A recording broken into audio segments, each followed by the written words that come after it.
नमस्कार, lead India publishers association के सवाल आपके सेशन में आपका बहुत बहुत स्वागत है। मैं हूं डॉक्टर तरुणा एस गौर। ये सवाल अखबार से जुड़ा है, लेकिन इस सवाल के अंदर वो दर्द है जो आज के समय में पूरे रीजनल मीडिया यानी क्षेत्रीय समाचार पत्रों का हाल हो चुका है। आप कहेंगे कि क्षेत्रीय समाचार पत्र क्या होते हैं? आपने बड़े बड़े नाम तो बहुत सुन रखे होंगे, जो कि आमतौर पर अखबारों को आप देखते हैं वो बड़े समाचार पत्र होते हैं जिनका सर्कुलेशन बहुत बड़े लेवल पर है, जिनका प्रबंधन बहुत बड़े लेवल पर है, जिनके पीछे फाइनेंशियल बैकअप है। लेकिन क्षेत्रीय समाचार पत्र वो होते हैं जो आपके आसपास ही निकलते हैं और थोड़े लघु स्तर पर निकलते हैं। उनके पास बहुत ताम झाम नहीं होता, लेकिन आपकी खबरें होती हैं उनके पास। वो आपके लिए बहुत इंपॉर्टेंट है, लेकिन उनकी समस्या क्या है? उनके पास फाइनेंशियल बैकअप नहीं होता। तो जैसा कि हमने आपको पिछले वीडियो में बताया था कि कोई भी अखबार है उसको नियमित छपना बहुत ज़रूरी है। अगर वो नहीं छपता है तो उसको समस्या होती है। तो यही सवाल हमारे एक जो पब्लिशर हैं, कोई अखबार मालिक है, उन्होंने पूछा है। मैं अखबार का नाम नहीं लेना चाहूँगी क्योंकि इससे उनको परेशानी ना हो जाए। उन्होंने पूछा है कि उनका अखबार है जो कभी-कभी छपता है और वो रेगुलर बेस पर जो खबरों को अपडेट करते हैं वो अपने यूट्यूब चैनल पर करते हैं और अपने वेबसाइट पर करते हैं। तो क्या भविष्य में उन्हें कोई परेशानी हो सकती है?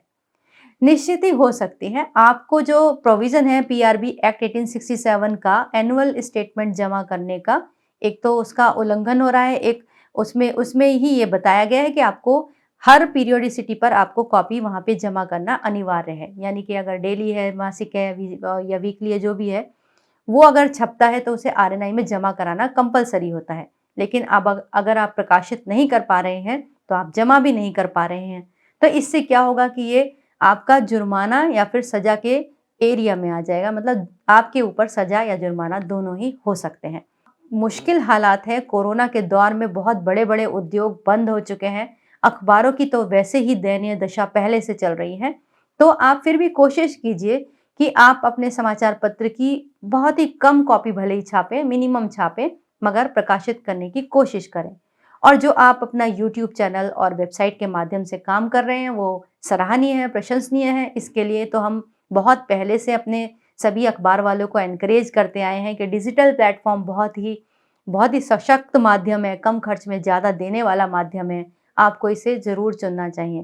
तो आप इस पर कोशिश कीजिए कि आपकी इनकम बढ़े और उससे आप अपने अखबार को चला सकें। दूसरी बात, अखबार के अंदर भी आप बहुत अच्छे-अच्छे प्रयोग कर सकते हैं। सबसे अच्छा प्रयोग ये होगा कि जैसे कि मोदी जी भी कह रहे हैं, प्रधानमंत्री जी ने कहा है कि वोकल लोकल इज़ वोकल। तो आप जो लोकल समाचार पत्र हैं, वो बहुत बड़ी आवाज़ हैं अपने क्षेत्र की। तो आप अपने क्षेत्र के लोगों को कनेक्ट कीजिए। बहुत ज़्यादा दूर प्रसार क्षेत्र के ऊपर मत फोकस करिए।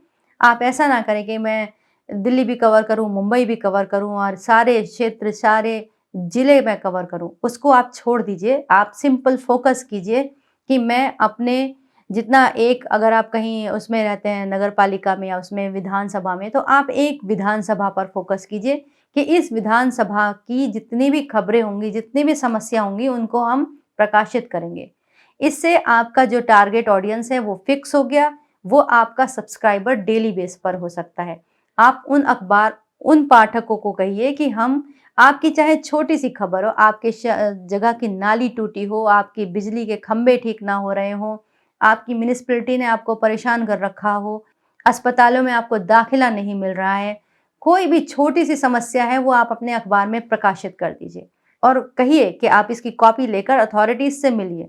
अखबार में छपे हुए की बहुत वैल्यू होती है। निश्चित ही इसका आपको लाभ होगा। आपका जो सब्सक्राइबर होगा, यानी अखबार जो आपका परचेज करके खरीद कर जो पढ़ने वाला होगा, उससे आपका फाइनेंशियल बैकअप बढ़ेगा, आपकी पहुंच बढ़ेगी, आपकी पकड़ बढ़ेगी। धीरे धीरे फाइनेंशियल स्थिति अच्छी हो तो आप एक विधानसभा से 2 विधानसभा में एंटर करिए, उसके बाद 3 में, या फिर पूरे देश को आप कवर करिए। तो ये आपके लिए एक सॉल्यूशन है। इस आर्थिक मंदी के दौर में ये सभी समाचार पत्र ये एक्सपेरिमेंट कर सकते हैं। आप अपने अखबार को लोकल इज़ वोकल के तर्ज पर चलाइए, तो हो सकता है कि आपको इससे लाभ हो जाए। उम्मीद करती हूँ ये वीडियो आपके लिए लाभकारी होगा, उपयोगी होगा। वीडियो देखने के लिए बहुत बहुत धन्यवाद।